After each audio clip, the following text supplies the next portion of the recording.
नमस्कार साथियों, आपके साथ मैं हूं श्वेता त्रिपाठी अपनी इस खास पेशकश में जिसका नाम है स्टॉप, यानी वो जगह, वो बातें जहां हम रुकते हैं और फिर शुरू होते हैं। लोग ज्यादातर क्या करते हैं, शुरू होते हैं और फिर रुकते हैं, लेकिन जहां दुनिया रुकती है हम वहां से शुरू होते हैं। और इसीलिए इस खास कार्यक्रम का नाम भी हमने स्टॉप रखा है। और आज स्टॉप में बात होगी उन तमाम विषयों की जो किसी की भी सोच को देशभक्ति से अलग कर देती हो। देशभक्ति क्यों जरूरी है? आज हम बात जब करते हैं नेशन फर्स्ट की, तो नेशन फर्स्ट की वो डेफिनेशन क्या है, और वो डेफिनेशन इतनी बड़ी है, इतनी महत्वपूर्ण है कि उसके ऊपर बाकायदा एक किताब भी आ चुकी है। और वो जो किताब है उसके पीछे वो तमाम सच है जो शायद लोग बोलने से भी कतराते हैं। और आज खास मेहमान मेरे साथ इस शो में जुड़े हुए हैं। पहले मैं आपका परिचय करवा देती हूं। Well known author, veteran journalist, books ऐसी लिखी जिसको पढ़ करके लोगों के मन में ये लगा प्रधानमंत्री मोदी से निकटता होते हुए भी अगर दिल में सवाल है तो पूछने से कभी कतराया नहीं। तो उदय माहुरकर जी इस वक्त हमारे साथ मौजूद है। सर बहुत बहुत स्वागत है आपका।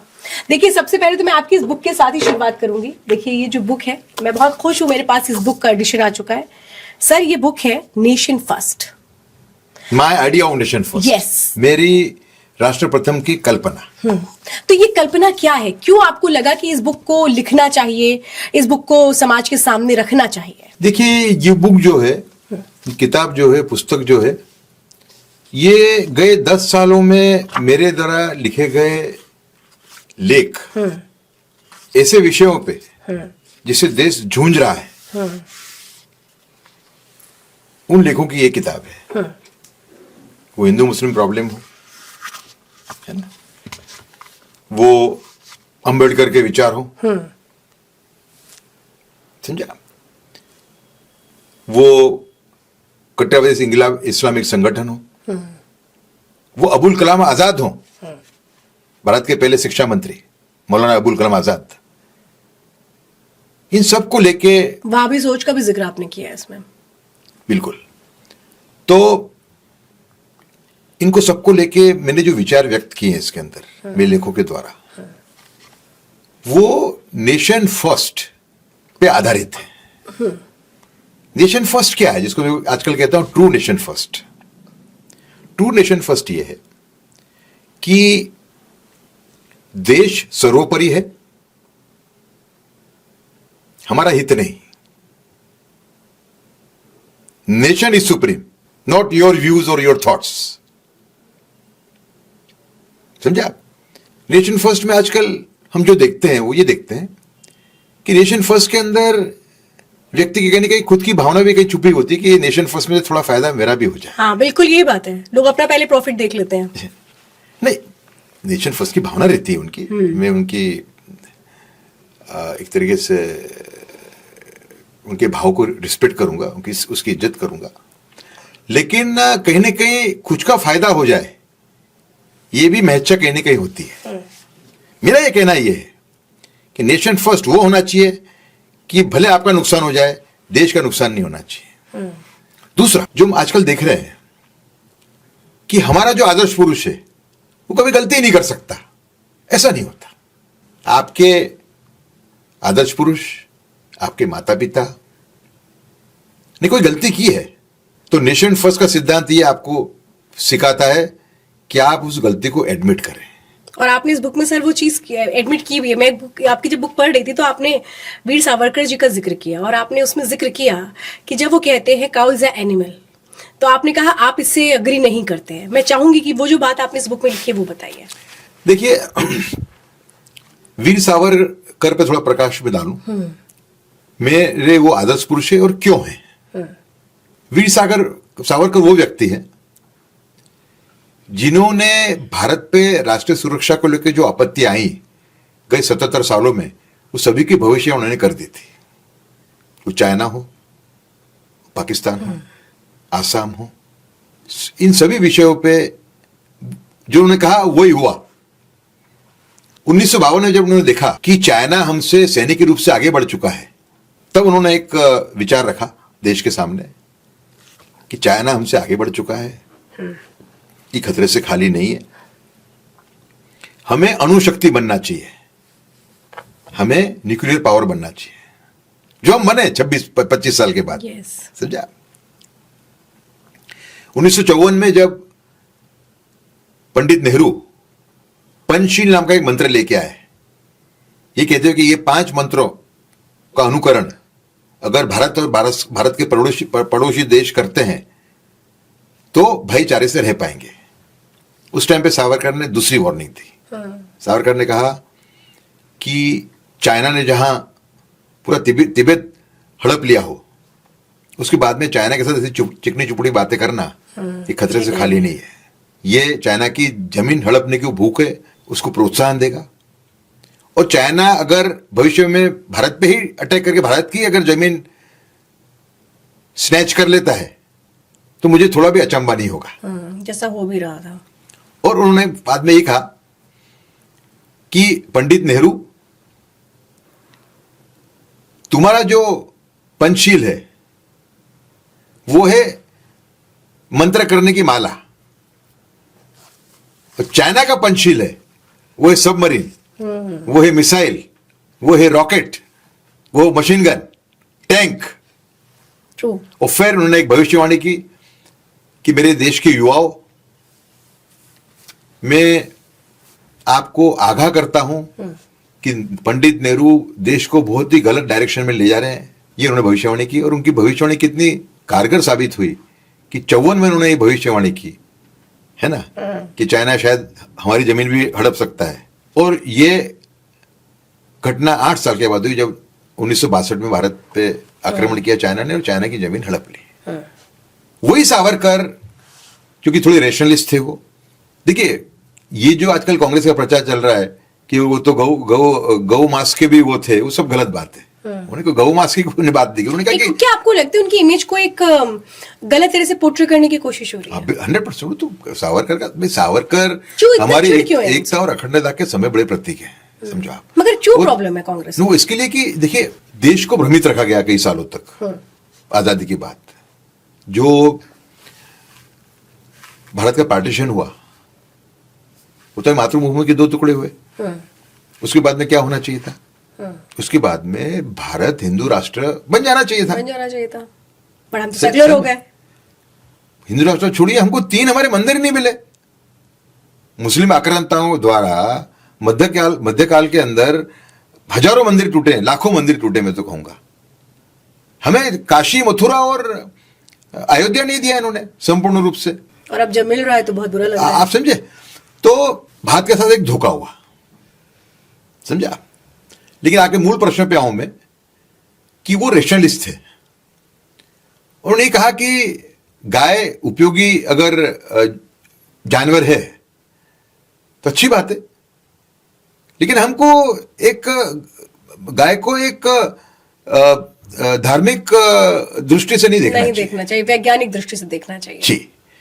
तो वो मैं मानता हूं कि गलती थी। वैदिक काल में गाय का क्या महत्व था, नहीं था ही, लेकिन कई लोग बोलते नहीं था।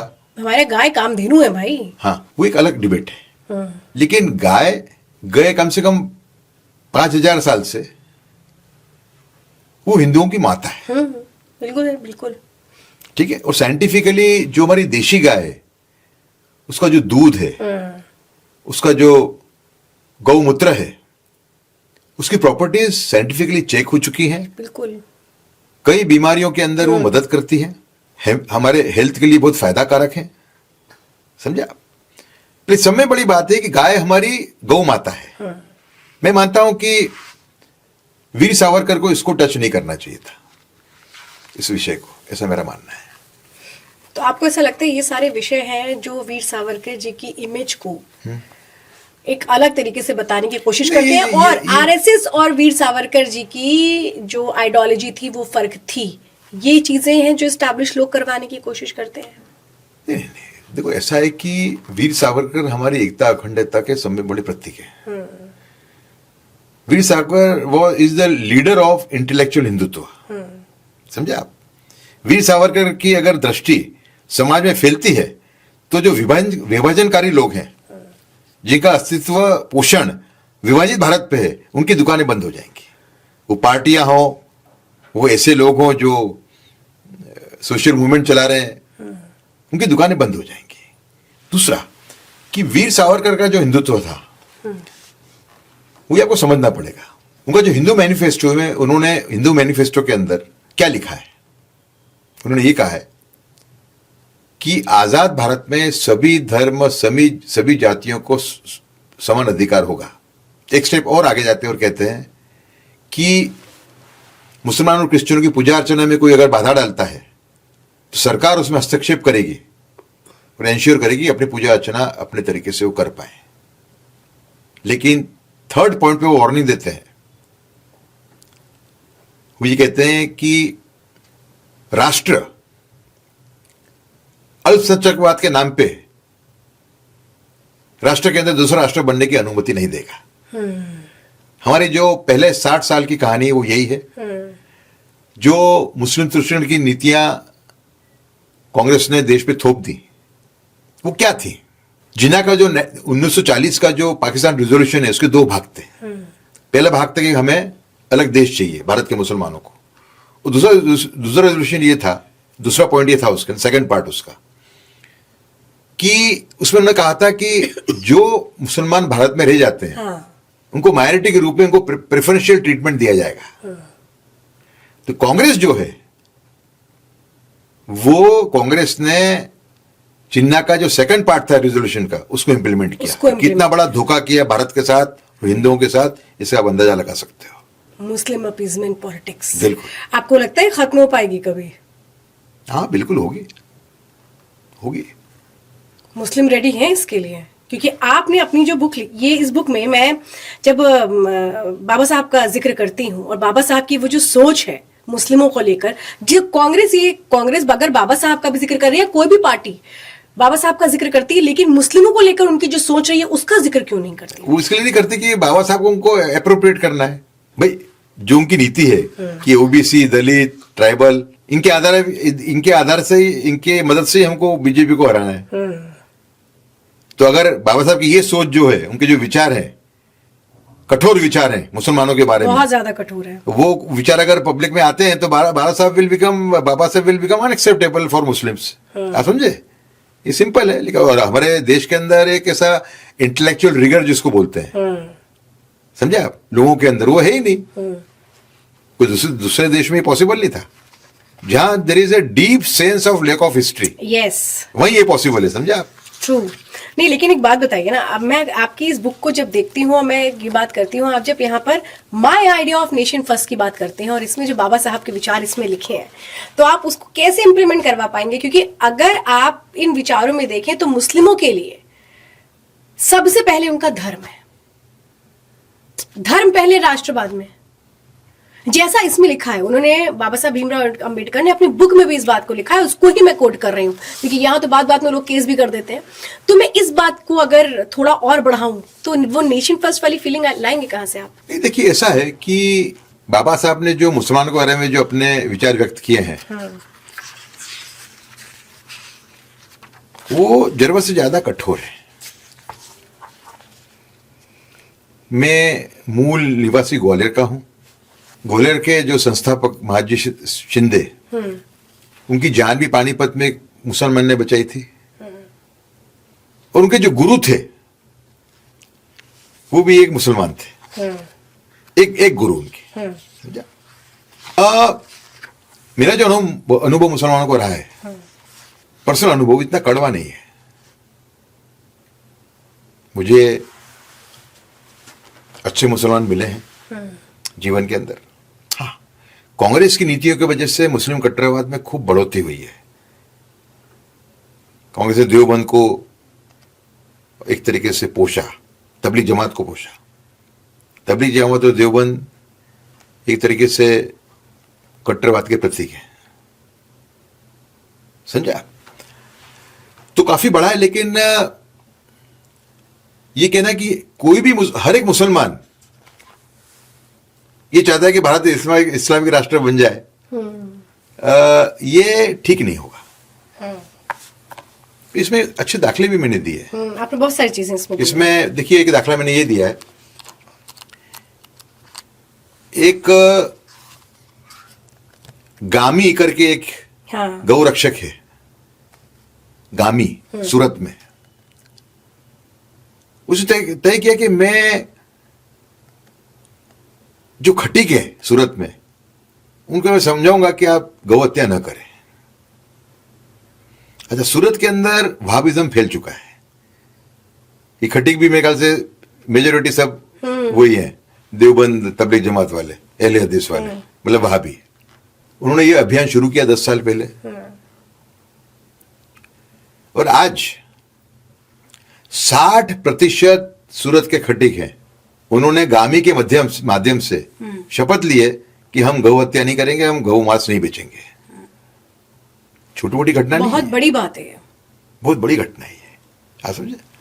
तो जहां आसाम, बंगाल जहाँ डेमोग्राफी चेंज हो रही है, की परिस्थिति गंभीर है, कट्टरवादी इस्लाम वहां बढ़ चुका है खूब, है ना, कि वहां हमें, लेकिन देखिए मुसलमान में 3 भाग हैं। एक है मोस्ट कट्टरवादी, एक है लेस कट्टरवादी, एक है सहिष्णु। सहिष्णु को साथ में रखना होगा, मोस्ट कट्टरवादी को साम दाम दंड भेद से उसको हमें कंट्रोल में रखना होगा, और जो मोस्ट कट्टरवादी उससे लड़ना होगा।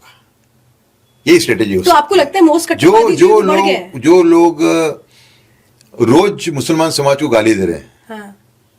है ना, एक तरीके से मुसलमान समाज को एक तरीके से यूनाइट कर रहे हैं। मुसलमान समाज का यूनाइट होना भी बड़ा खतरनाक है।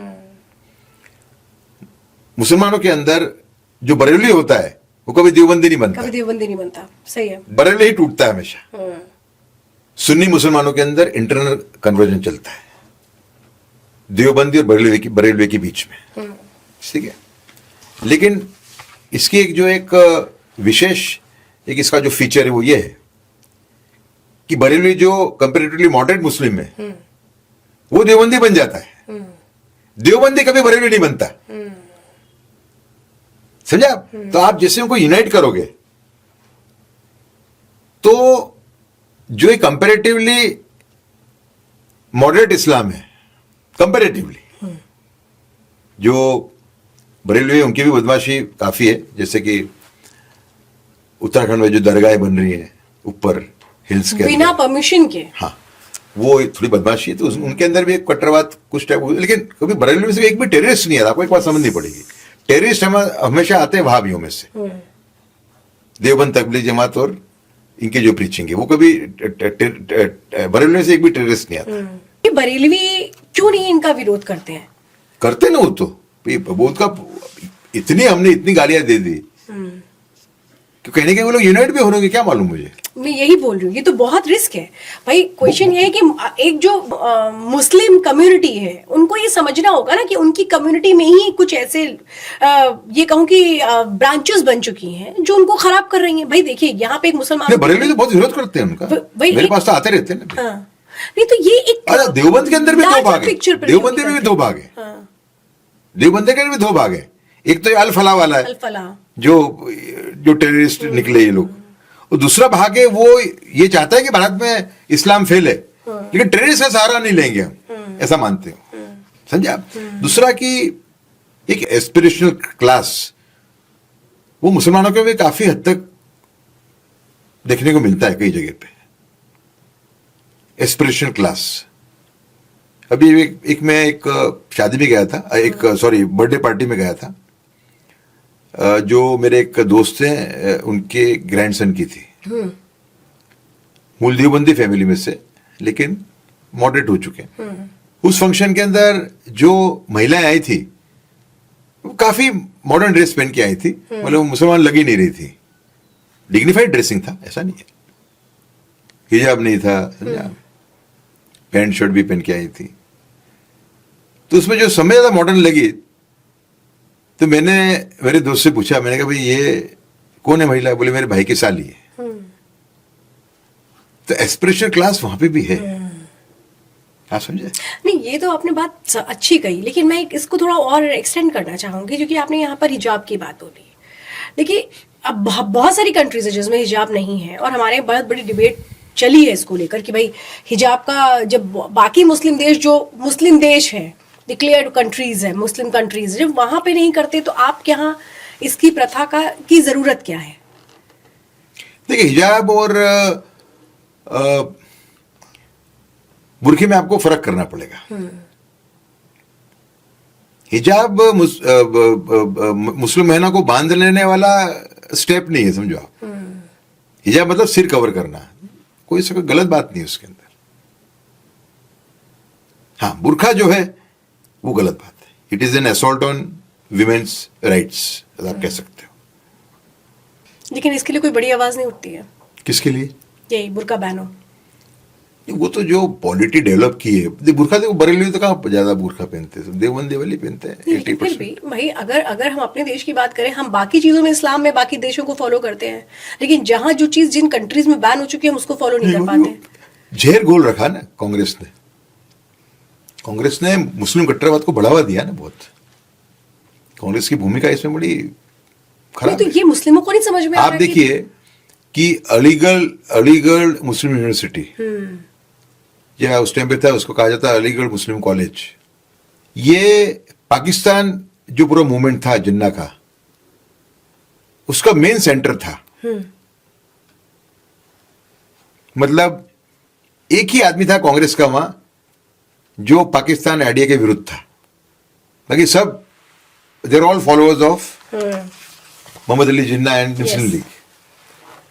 यस। आजादी के बाद क्या होना चाहिए था? अलीगढ़ को या तो बंद कर देना चाहिए था, या तो कुछ उस पर रिस्ट्रिक्शन लगाने चाहिए थे। कांग्रेस ने उनको फिर से माइनॉरिटी स्टेटस दे दिया भाई। और वहां पे हिंदू स्टूडेंट्स कांग्रेस ने माइनॉरिटी स्टेटस दे दिया, और उसके अंदर देवबंद वाले उनके साथ, वो देवबंद और उनके झगड़े थे पहले अलीगढ़ वालों के, because Deoband is against modern education at that time. At that time it was against modern education. नहीं, लेकिन आज भी वहां पे हिंदू स्टूडेंट्स के लिए पढ़ना मुश्किल है, इतना आसान नहीं है भाई। आप एक यूनिवर्सिटी है, यूनिवर्सिटी में क्या होना चाहिए? अगर हिंदू मुस्लिम कोई भी आ रहा है, वैसे हमारे देश में वंदे मातरम को लेकर के बहस हो रही है ना भाई। मुस्लिम समाज कहता है हम क्यों बोले वंदे मातरम। अब वो वंदे मातरम को मुसलमान को नहीं बोलना हो तो they should be prepared to move to Pakistan और बांग्लादेश। सवाल ही पैदा नहीं होता। ये तो पूरी डिमांड, मैं कहूंगा कि हमारा जो कंसेप्ट है पूरा, वो ओवैसी साहब कह रहे हैं पार्लियामेंट के अंदर गलत है कि भाई हमारा मजहब नहीं कहता तो हम कैसे मान लें। नहीं, मजहब नहीं, आप जाइए ना पाकिस्तान भाई, ये कोई मजहबी कंट्री थोड़ी है। कंट्री आपको जो मिला है अभी तक, कांग्रेस ने दिया है, वो भी हमारे जो नेशन की जो स्पिरिट थी उसके अगेंस्ट में ही था भाई। नहीं तो फिर तो आपको स्ट्रॉन्ग एक्शन लेना पड़ेगा इसके लिए भाई। हमारे देश में 370 को लेकर भी एक्शन उठा, उस वक्त था अरे बहुत हो हंगामा हो जाएगा, कश्मीर जल उठेगा, कुछ नहीं हुआ, मान लिया गया। करना है तो करना है फिर। तो आपको लगता है इसके लिए भी एक स्ट्रॉन्ग एक्शन लेना पड़ेगा?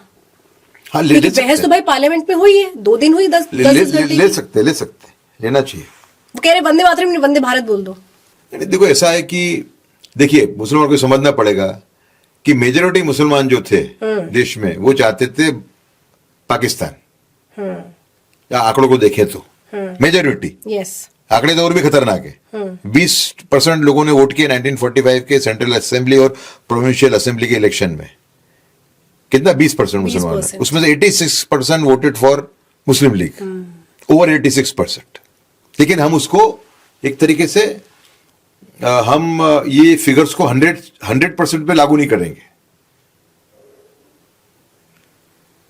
20% में से 86% ने वोट किया मुस्लिम लीग के लिए, तो 100 करते तो उसमें से 86 हम मानने को तैयार नहीं। पर मेजोरिटी मुसलमान पाकिस्तान चाहते थे, तो स्पष्ट हो गया इसके अंदर।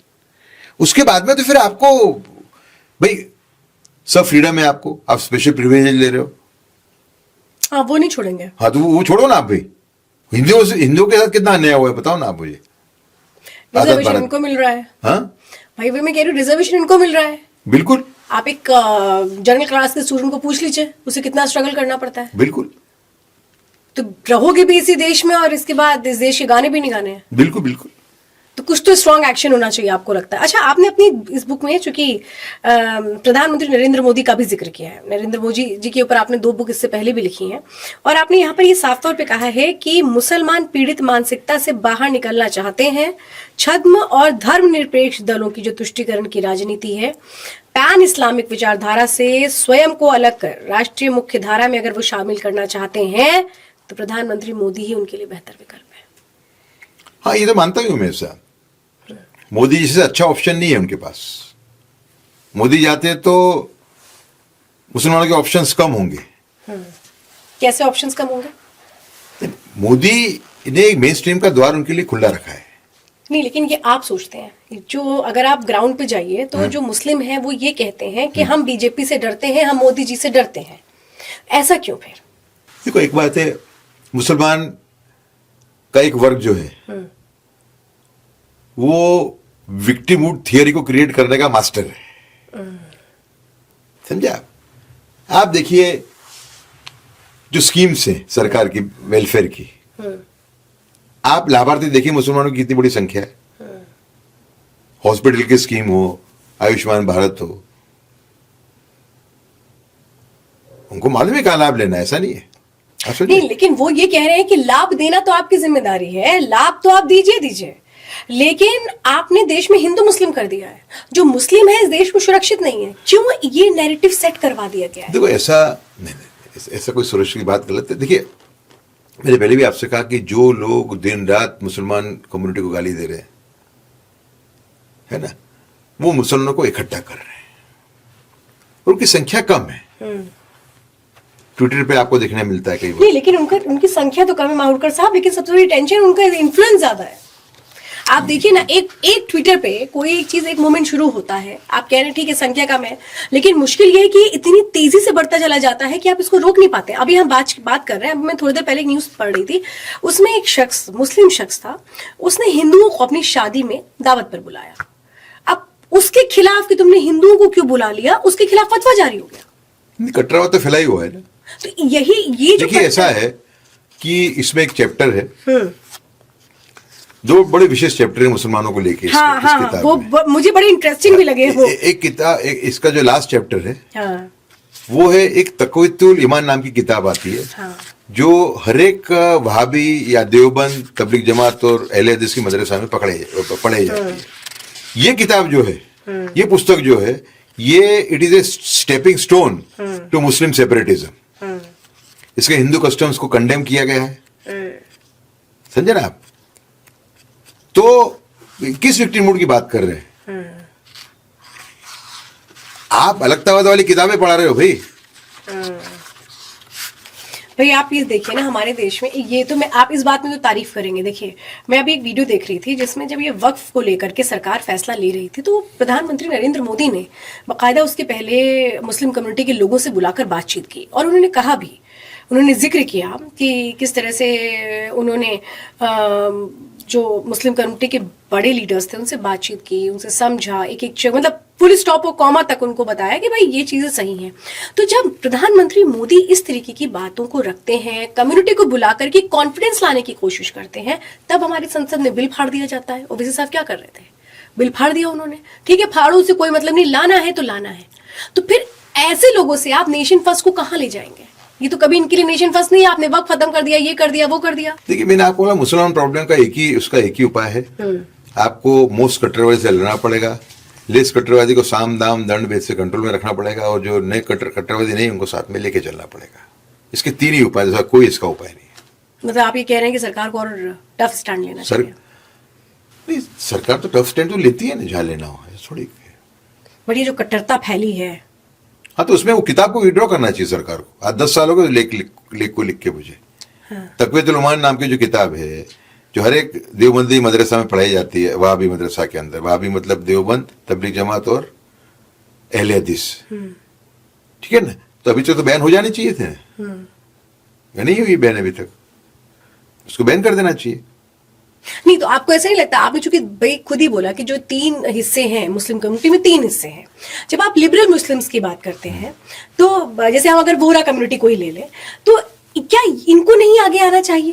भाई सवाल ये है, एक तरफ मैं इस कम्युनिटी की भी बात कर रही हूँ, चूंकि मैं ओवैसी साहब देखिए, कुछ का सवाल सही है आपका, लेकिन मुस्लिम कम्युनिटी में बैकलैश भी बहुत आता है। बैकलैश भी बहुत आता है खुद की कम्युनिटी की तरफ से, समझे? बैकलैश भी काफी आता है, और इसका फायदा ओवैसी लोग उठाते हैं। हाँ, ओवैसी की तो छोटी पार्टी है उनकी, उनका तो काम ही है। उनकी छोटी पार्टी, और बट आप ये मानते हैं इम्पैक्ट बहुत बड़ा है? पार्टी छोटी है लेकिन इम्पैक्ट बहुत बड़ा है, क्योंकि पूरा वो- का पूरा वोट मोबिलाइज हो जाता और है। वो उसको एक स्किल से रखते हैं लोगों के सामने, उनके लोगों के सामने। अच्छा, मैं एक बात यहाँ करने जा रही हूँ। इस बुक में जो बड़ी बात है, जो मुझे लगता है लोग जल्दी जल्दी नहीं रखते हैं, जैसा हमने स्टार्टिंग में भी जिक्र किया है, क्योंकि यहाँ पे आपने जो कोट किया है वो बाबा साहब अम्बेडकर की बुक को आपने कोट किया है, thought on Pakistan partition of India. इसमें आप साफ तौर पे ये बात कहें, मतलब इस बुक में बाबा साहब की उन बातों का जिक्र किया गया है, it is this which leads Muslim in India to say that he is Muslim first and an Indian afterwards. देखिए, जहां तक एक बड़े देवबंद के एक बड़े तबके का सवाल है, ज्यादा मैं तो कहूंगा करीब करीब पूरा देवबंद, तो वहां तक उनकी बात सही है। किनकी? ये जो आप पढ़ रहे हो, हाँ। अम्बेडकर साहब की बात सही है। लेकिन देखिए, कट्टरवाद बड़ा है, मैं आप फिर से दोहराऊंगा, लेकिन माहौलकर साहब, एक और भी बात है ना, देखिए इसमें एक और भी बात कही गई है, Islam can never allow a true Muslim to adopt India as his motherland. तो आपका जब मजहब ही नहीं अलाउ करेगा, आप तो भाई अगर आप अपने मजहब के हिसाब से चलेंगे तो आप मजहब अगर अलाउ नहीं करेंगे तो आप क्या करेंगे? मजहब से अलग हटके तो कुछ सोच नहीं पाएंगे। ऐसा नहीं है ना, एकदम आप समझो, इतना इजी नहीं है ये, समझो आप। हाँ। आप उसको एकदम ये 2+2=4 का मामला नहीं है ये, समझे आप? इससे थोड़ा सा गड़ी आप कश्मीर का देखिए ना आप। मुझे 15 साल से ये अंदर से एक मेरा भाव था कि मेजॉरिटी मुसलमान जो चुप बैठे हैं या ऐसे देखे जाते हैं कि भाई कट्टरवाद के साथ में है, एक बड़ा वर्ग मुसलमानों का ये कट्टरवादियों से कंडा गया है, पर उनसे डरता है। ये विचार मुझे आज से 15 साल पहले आया था पहली बार, अब तो प्रूव हो गया। 370 हटाया, डर हटाया, आगे राम मंदिर बना। हाँ, लोग ओपन में आ गए बिल्कुल। इसमें पहलगाम के अंदर तो काफी अच्छा अरे हुआ। आपने वो देखा है भी? पहलगाम के अंदर देखिए, 1-2 पुणे वाले इन्वॉल्व होंगे कहीं ना कहीं हाँ। टेररिस्ट के साथ, है ना, 4 होंगे समझो आप, लेकिन मेजोरिटी पुणे वाले थे। पुणे उसमें एक के बेटे ने जान भी तो बचाई थी। जान बचाइए, एक हिंदू की जो एक मर गए एक सज्जन की बेटी ने तो कहा कि मेरे लिए मेरा पुणे वाला और मेरे ड्राइवर भगवान है। आप समझे, ये छोटी मोटी घटना नहीं है। अच्छा, एक बात, हमें we can not let down our guard on a section of Deoband, Tablighi Jamaat and Ahle Hadith, that we can't afford. उड़ना नहीं पड़ेगा हमको। अगर थोड़ी भी हम ढीले पड़े तो वो दे विल टेक एडवांटेज, समझा आप? लेकिन अदरवाइज तो हमें एक अलग तरीके से उनको टैकल करना पड़ेगा। एक बात और माहौलकर साहब बड़ी चिंता का है, जो हमें इसको उठाना पड़ेगा कि चूंकि हमने वेस्ट बंगाल की बात की, वेस्ट बंगाल में अब एक नई तरीके के प्रयोग शुरू हो गए हैं। अगर आपने लास्ट टाइम देखा हो, एक तरफ 5 लाख हिंदुओं को इकट्ठा किया जा रहा है, दूसरी तरफ बाबरी की तर्ज पर ही मस्जिद बनाने की कोशिश मुर्शिदाबाद में हो रही है। ईंट रख दी गई 6 दिसंबर को। तो आप ये मान रहे हैं कि जो ये एक अपकमिंग इलेक्शन है वेस्ट बंगाल में, ये हिंदू वर्सेस मुस्लिम डिक्लेयर्ड है, क्लियर है? हाँ, दिख रहा है अभी तो, जिस तरीके से गीता वाला आयोजन हुआ हमारे तरफ से, फिर वो जिस तरीके से वो जो एमएलए हैं जो ममता से दूर गए, हुमायूं कबीर, बट ममता ने निकाल दिया। ममता देखिए, यहाँ पे एक दोगलापन है। ममता ये कर रही है कि सांप भी मर जाए, लाठी भी ना टूटे, मेरा काम भी हो जाए, मेरे ऊपर आरोप भी ना आए। बिल्कुल नहीं, ममता की वजह से तो कट्टरवाद बड़ा ही है ना। लेकिन वक्फ मांग लिया। वक्फ पे तो उसने कहा कि she is a good politician, कि वक्फ पे तो उसने कहा कि नहीं भाई बताओ। She should get. लेकिन यही ममता थी, कही थी कि हम पश्चिम बंगाल में वक्फ लागू नहीं होने देंगे, मर जाएंगे लेकिन लागू नहीं होने देंगे। अब एसआईआर का क्या होगा? आपको लगता है एसआईआर पे हो जाएगा सारा काम? क्योंकि उसमें कहा जा रहा है कि मुस्लिमों का नाम काटा जा रहा है। नहीं, मुस्लिम अगर वो घुसपैठी तो नाम काटना ही पड़ेगा ना उनका। भाई मेरी बात सुनो, हम कई सालों से ये सुन रहे हैं कि देश के अंदर 1 करोड़ से 3 करोड़ घुसपैठियां हैं, वो बढ़ते ही जा रहे हैं, कम नहीं हो रहे कोई भी, समझा? तो वो तो फिर एसआईआर वो जरूरी है ना यार। आपने पाकिस्तान ले लिया, बाद में हमारा इलेक्शन प्रोसेस सबवर्ट कर रहे हो, ऐसे कैसे होगा? तो कांग्रेस की हालत तो आप देखो, कांग्रेस तो बिल्कुल मुस्लिम लीग लगती है, बहुत बुरा लग रहा होगा कांग्रेस वालों को आपकी बात नहीं, मुस्लिम लीग ही है ना, समझो आप, उनको हर डिमांड उनकी इस टाइप की है। मुझे दुख होता है। राजीव गांधी के लिए मेरे लिए एक सम्मान, मेरे मन में एक सम्मान की भावना थी। हालांकि उन्होंने शाहबानो केस के अंदर स्टैंड नहीं लिया, उल्टा स्टैंड लिया, लेकिन फिर एक सम्मान की भावना थी। यहाँ पे तो आप देखो ना, कम्युनल बिल लाने वाले थे 2011 के अंदर, मालूम है आपको कितना खराब बिल था। हर एक पुलिस स्टेशन में 20% कांस्टेबल पुलिस वाले मुसलमान होने चाहिए। ये सब पश्चिम बंगाल में होता है। हाँ, कई चीजें थी उसके अंदर। फिर दलित क्रिश्चियन का बिल ला रहे थे कि भाई दलित क्रिश्चियन है, उनको नौकरी मिलनी चाहिए। ये तो फ्रॉड ही है ना हिंदू मेजोरिटी कम्युनिटी पे। आप ये कह के कन्वर्ट हुए कि हमको अन्याय हो रहा था।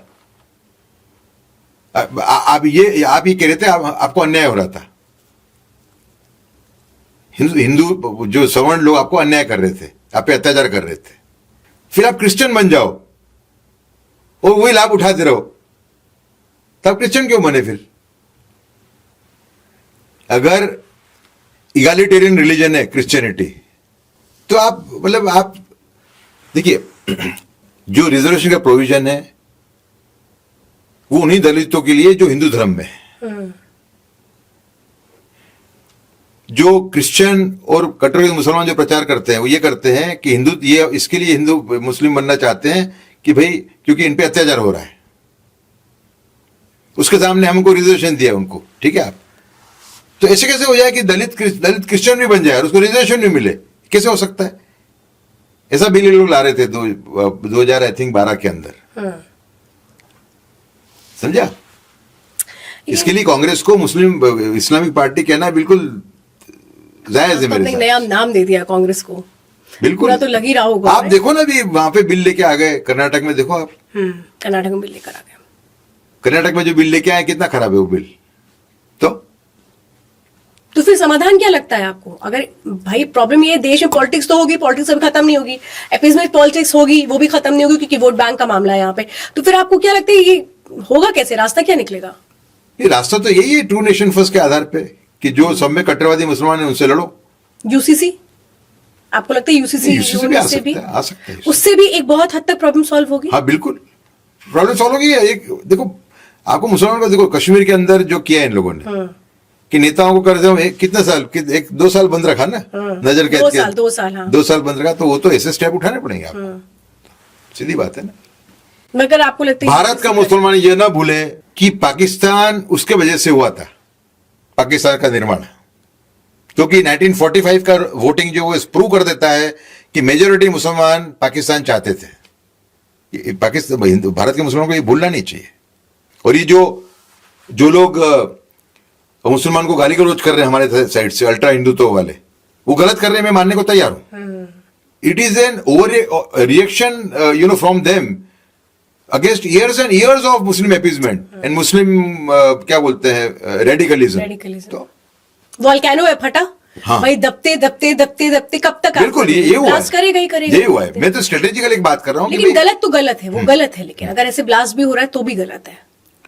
तो मुसलमान को ये बात समझनी पड़ेगी कि भारत का विभाजन उनके वजह से हुआ था,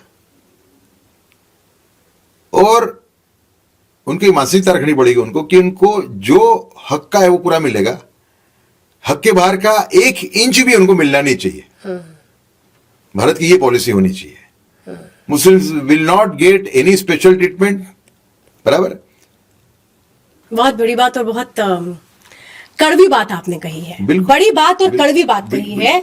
और एक और भी बात, मैं इस पॉडकास्ट को खत्म करूं, मारूकर साहब, हमारे देश के मुसलमानों को, खास तौर पे वो मुसलमान जो कट्टर हो चुके हैं, जिनको लगता है कि देश में अशांति होनी चाहिए, उनको ये भी देखना चाहिए, जो पाकिस्तानी प्रेमी है, कि पाकिस्तान में क्या स्थितियां हैं। बिल्कुल, वहां कोई ऐसा नहीं है कि पाकिस्तान में आज मुस्लिम बड़ा खुशहाल है, बड़ा अच्छा ले रहा है, इससे अच्छा तो हमारे यहाँ ही रह रहे हैं, सब मिल रहा है। और पॉपुलेशन, इनकी पॉपुलेशन कितनी बड़ी है?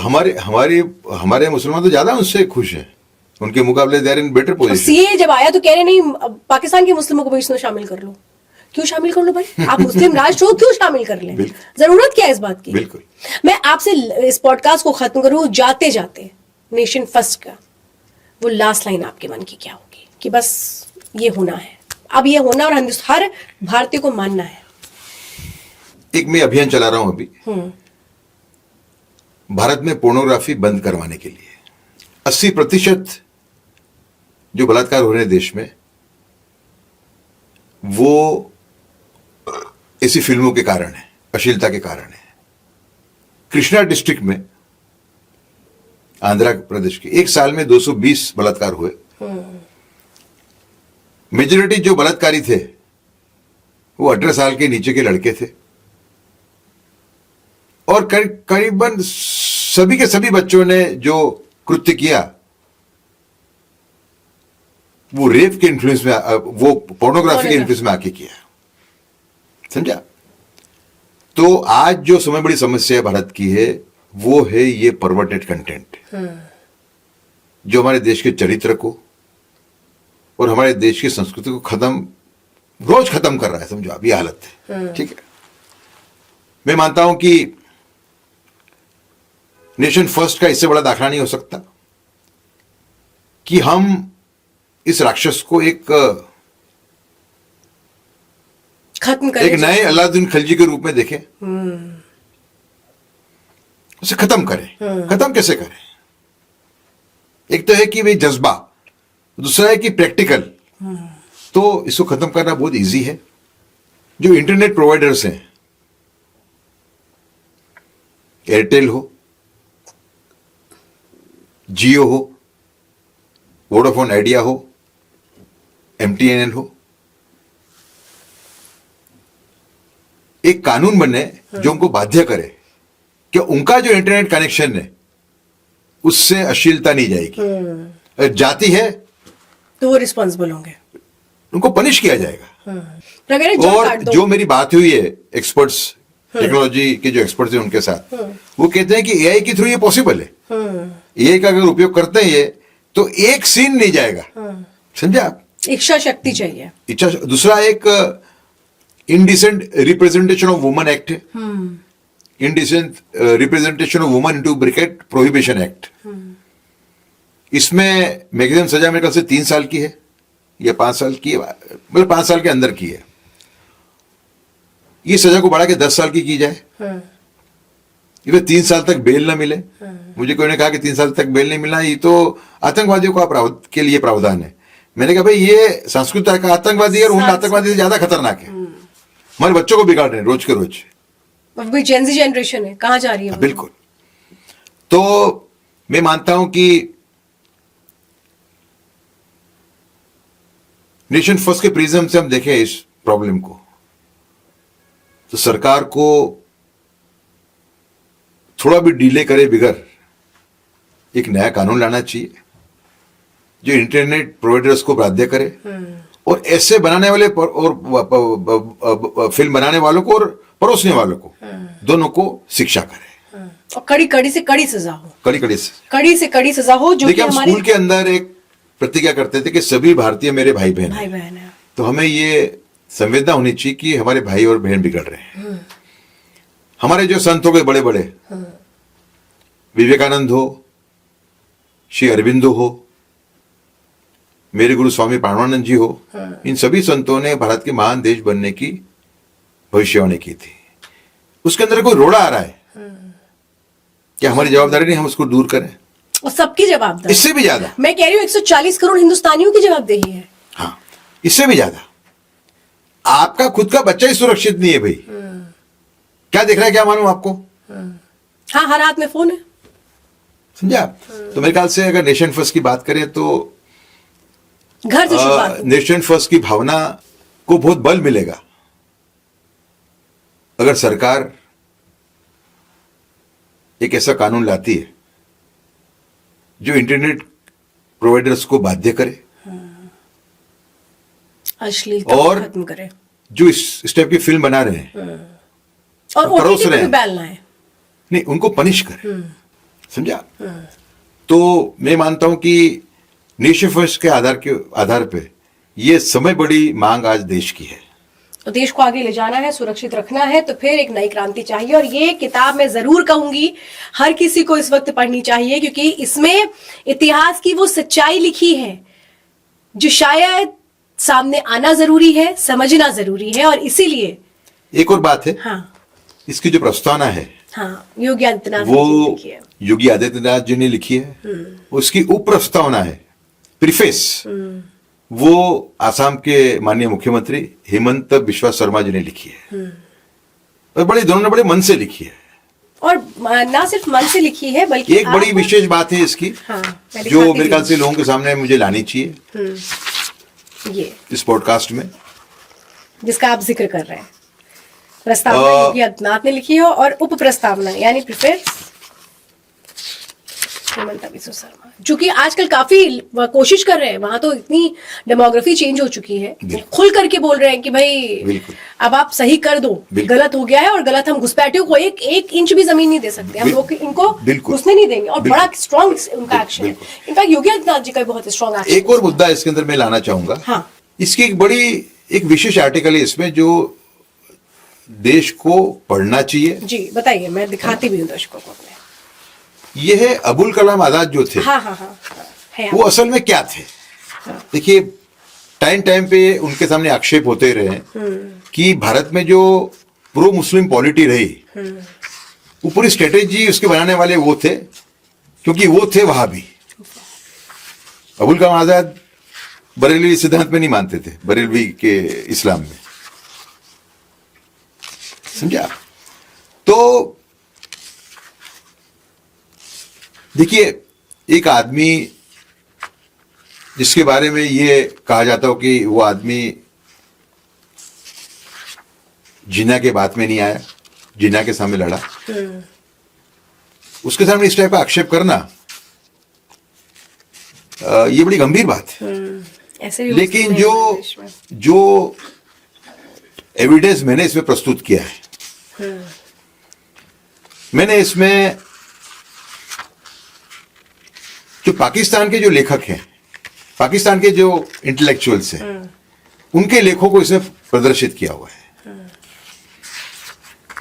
उसमें एक लेखिका तो ये लिखती हैं कि साउथ एशिया के अंदर जो कट्टरवाद फैला देवबंदीज्म के माध्यम से, उसे एक प्रमुख सूत्रधार थे मौलाना अबुल कलाम आजाद। वो लेडी जो जिन्ना की सपोर्टर है, प्रोपेगेंडा, रॉन्ग प्रोपेगेंडा। हाँ। और वहां के जो कट्टरवादी हैं, देवबंदी हैं, वो मौलाना आजाद को हीरो मानते हैं। है हीरो तुम्हारे। दूसरा, देखिए, जब आप अपनी आत्मकथा लिखते हो तो आपके जीवन के जो बड़े इंसिडेंट्स रहे उसको आप इग्नोर नहीं कर सकते। 1912 में मौलाना अबुल कलाम आजाद ने हिजबुल्लाह नाम की पार्टी एक बनाई थी। उनकी आत्मकथा में उसका कोई उल्लेख ही नहीं है। फिर तस्कीरा नाम का उनका एक ग्रंथ है। वो क्या उर्दू और अरबिक में जो लिखते थे, वो उनका जो लेखनी होती थी वो विशेष मुसलमानों के लिए होती थी। तो तस्कीरा नाम का उनका एक ग्रंथ है जिसमें उन्होंने मुगल बादशाह अकबर को एक विलन के रूप में चित्रित किया है। और जो किताब में बता रहा था आपको, तकवीतुल ईमान, जो देवबंदी कट्टरवाद है, उसका एक उसकी मूल पुस्तक है जो मदरसा में पढ़ाई जाती है। उसके जो लेखक हैं शाह इस्माइल देहलवी, शाह इस्माइल देहलवी, शाह इस्माइल देहलवी को उन्होंने उसमें उनके गुणगान गाए। फिर एक मेरे पास ऑडियो कैसेट है, उसका उल्लेख नहीं किया इसमें मैंने। उसमें एक देवबंदी मौलवी कह रहा है कि नेहरू जी ने 2 बार निर्णय लिया तबलीग जमात को बैन करने का, आजादी के बाद, तुरंत बाद। लेकिन मौलाना अबुल कलाम आजाद ने हमारे बिहाफ पे इंटरवेन किया, उनको ही नहीं होने दिया। तो आज जो हम हैं, हम मौलाना अबुल कलाम आजाद के शुक्रगुजार हैं। ऐसा एक ऑडियो कैसेट भी है हमारे पास। बहुत तो ये अबुल कलाम आजाद के ऊपर जो ये मेरा लेख है, कई लोगों को ये अच्छा ही लगेगा, यही मैं बोले भाई, लेकिन ये नेशन फर्स्ट है। नेशन फर्स्ट में सारी चीजें क्लियर हैं जो सही और एक बात है नेशन फर्स्ट के अंदर, देखिए, आजकल ये हो गया है कि अकबर और औरंगजेब दोनों को एक ही नजर से देखा जाता है। ये ठीक नहीं है। अकबर ने पहले वो कट्टरवादी था, पर जब एक बार वो मॉडरेट रास्ते पे आया तो उसने क्या क्या स्टेप लिए। उसने मंदिर तोड़ने पे रोक लगाई, उनके खुद के घर में मंदिर था। उसने जजिया टैक्स विड्रॉ किया, है ना। उसने जो औरतों को उठाए जाते थे मुसलमान, ये तुगलक और लोधी तो ऐसे ही करते थे सब, समझो आप, उसमें से हिंदू मुस्लिम एकता लाने का प्रयत्न किया। उसका उद्देश्य कोई भी हो, उद्देश्य उसका पॉलिटिकल था कि भाई अगर मेरे वंश को यहाँ पे टिके रहना है तो दोनों लंबे समय के लिए, तो मैं यहाँ की जो मेजोरिटी पॉपुलेशन है उसको मैं कैसे इग्नोर कैसे करें, डिस्प्लेस करके ये कर सकता हूँ। तो उनका जो भी होगा, लेकिन ये बात सही है कि जो हिंदुओं पे अत्याचार कम हुए करीबन 50-60 साल तक, वो तो अकबर के वजह से हुए। फिर औरंगजेब ने फिर से स्टार्ट किया अत्याचारों को, वो अलग बात है, मंदिर तोड़ना शुरू किया। औरंगजेब का भी महिमा मंडन करते हैं लोग। हाँ भाई, जब छावा मूवी आई जी, तो लोगों ने कितना उनका महिमा मंडन कर डाला। मतलब लोगों को हिस्ट्री जानने की जरूरत नहीं थी, बस ये कि पॉलिटिक्स भारत का समय बड़ा ये रहा है, एक दुर्भाग्य कहूंगा मैं, कि there is an utter lack of sense of history in an average Hindu and average Indian. Bharat का दुर्भाग्य है। इसके लिए मेरा एक हिस्ट्री का नॉलेज काफी साउंड है, और मेरे इंटरप्रिटेशन करने की जो मेरी क्षमता है इतिहास को लेके आज के समय के लिए, वो भी काफी अच्छी है। और उसका मैंने उपयोग किया इसमें एक सही पिक्चर रखने के लिए, देश के सामने सॉल्यूशन प्रोवाइड करने के लिए। सॉल्यूशन मेन ये प्रॉब्लम तो है जी, ये तो आपको ही पता है, प्रॉब्लम है, और प्रॉब्लम छोटी मोटी नहीं है, बहुत बड़ी है। बट सॉल्यूशन क्या होगा? देखिए, अगर मावड़कर साहब, मुझे लगता है सॉल्यूशन आप आज देंगे तो लागू होते होते होते होते तक सालों लग जाएंगे। बिल्कुल, कटरा तो रोज ही फैल रहा है ना, और ज्यादा फैल रहा है। तो मेन जो सवाल है वो यही है, हम इंडियन हैं, भारतीय हैं, और हर भारतीय के लिए सबसे पहला अगर कोई धर्म है तो वो है नेशन फर्स्ट। मानना तो पड़ेगा। और क्या सब सही बोला? बिल्कुल, मानना तो पड़ेगा। बिल्कुल, इसमें कोई चॉइस नहीं है। बिल्कुल, तो चॉइस नहीं है, और चॉइस इस बात में भी नहीं है कि इस बुक को आप सिर्फ देखें और पढ़ें नहीं, कोई चॉइस नहीं है। पढ़िए, मैं तो कह रही हूं, बहुत सारी बातें मावड़कर साहब ने यहाँ पर बोली है, और बहुत सारी बातों को हम, चूंकि इस बुक में बहुत सारी चीजें लिखी हैं जिसको हम एक एक चीज को नहीं डिस्कस कर पा रहे, लेकिन आप इस चीज को देखें, पढ़ें, समझें, तब आपको समझ में आ जाएगा कि देश कहाँ जा रहा है और हमें देश को कहाँ ले जाना है। इतिहास क्या कहता था, जो सही इतिहास है वो, और जैसा मावड़कर साहब ने कहा, महापुरुष भी कई बार गलतियां करते हैं, हमें उनको मानना चाहिए। यस, सही को सही और गलत को गलत कहने की वो जो हिम्मत है वो दिखानी चाहिए। बहुत बहुत धन्यवाद मावड़कर साहब, आप हमारे साथ जुड़े और इतनी सारी बातें बताई। और जाते जाते फिर मैं कहूंगी, देश है तो हम हैं, और इस भावना को कभी अलग मत करने दीजिएगा। खुद से लड़िए देश के लिए, अपनों से नहीं। बहुत बहुत धन्यवाद।